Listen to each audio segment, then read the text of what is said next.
CPM Ernakulam ജില്ലാ സെക്രട്ടറിയായി CN Mohanan തുടരും. രണ്ടാം തവണയാണ് CN മോഹനൻ സമ്മേളനത്തിലൂടെ സെക്രട്ടറിയായി തിരഞ്ഞെടുക്കപ്പെടുന്നത്. S സതീഷിൻ്റെതടക്കം പേരും പരിഗണനയ്ക്ക് വന്നിരുന്നുവെങ്കിലും മുഖ്യമന്ത്രിയുടെ നിലപാട് CN മോഹനന് നേട്ടമായി. 11 പുതുമുഖങ്ങൾ ജില്ലാ കമ്മിറ്റിയിൽ ഇടം നേടിയപ്പോൾ 11 പേർ ഒഴിവാക്കപ്പെട്ടു. തൃപ്പൂണിത്തുറ തിരഞ്ഞെടുപ്പ് പരാജയത്തിന്റെ പേരിൽ നടപടി നേരിട്ട CN സുന്ദരൻ ജില്ലാ കമ്മിറ്റിയിൽ തിരിച്ചെത്തി. 6 വനിതകൾ കമ്മിറ്റിയിൽ ഇടം പിടിച്ചു.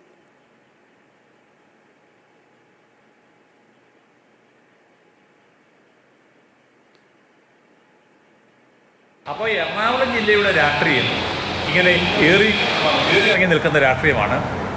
ആ രാഷ്ട്രീയത്തിൻ്റെ അകത്ത് നമുക്ക് സ്ഥായിയായ സ്ഥിരതയുള്ള ഒരു മാസ് ബേസ് ഉണ്ടാക്കുന്നതിന് വേണ്ടി ഉള്ള പ്രവർത്തന പദ്ധതികൾ ഈ ജില്ലാ സമ്മേളനം തയ്യാറാക്കിയിട്ടുണ്ട്. അത് ഈ ഒക്ടോബർ നവംബർ മാസം നടക്കാൻ പോകുന്ന നമ്മുടെ തദ്ദേശ സ്വയംഭരണ സ്ഥാപനങ്ങളുടെ തെരഞ്ഞെടുപ്പിൻ്റെ അകത്ത് അതിന് ആവശ്യമായ രൂപത്തിൽ അതിന് താഴെ തട്ട് മുതൽ ജനങ്ങളാണ് പാർട്ടിയുടെ നേതാവ്. അപ്പം ജനങ്ങളാണ് പാർട്ടിയുടെ നേതാവെന്ന രൂപത്തിൽ ജനങ്ങളോടൊപ്പം ചേർന്ന് ഇത്തരം പ്രവർത്തനങ്ങൾ സംഘടിപ്പിക്കുന്നതിന് വേണ്ടിയുള്ള പദ്ധതിയാണ് ഞങ്ങൾ ഈ സമ്മേളനത്തിൽ ചർച്ച നടത്തി അംഗീകരിച്ചിട്ടുള്ളത് എന്നുള്ളതാണ് വസ്തുത.